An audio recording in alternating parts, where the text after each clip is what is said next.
Hello' বন্ধুসকল, কি খবৰ? আশা কৰিছোঁ সকলোৱে ভালে আছে নিশ্চয়। বন্ধুসকল, যিহেতু আজি দেওবাৰ আৰু দেওবাৰ দিনাখন আৰু ঘৰতে যিহেতু আছোঁ, বিশেষ এনেকুৱা কাম নাই আৰু যিহেতু আৰু বহুত দিনৰ পৰা ভিডিঅ' দিয়া নাই, আপলোড দিয়া নাই।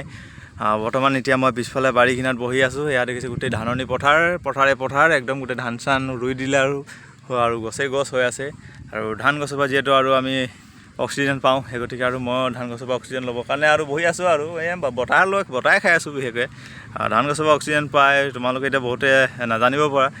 ধান গছে মানে কেনেকৈ অক্সিজেন দিয়ে বুলি ক'বলৈ গ'লে, ধান গছে মানে অক্সিজেন কেনেকৈ তৈয়াৰ কৰে, ধান গছে ফটোচিনথেসিছৰ সহায়ত ধান গছে মানে অক্সিজেন তৈয়াৰ কৰে।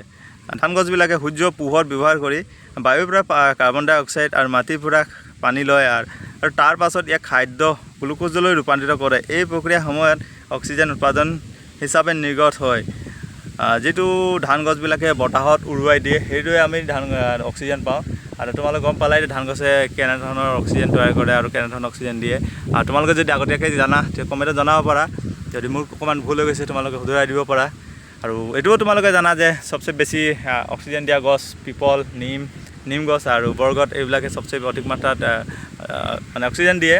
আৰু 24 ঘণ্টা কিছুমানে অক্সিজেন দিয়ে। কিছুমান গছ আছে পিপল গছ, যেনে ধৰি লওক 24 ঘণ্টাৰ পিছত 22 ঘণ্টা এনেকৈ পাইছোঁ মই অক্সিজেন দিয়ে।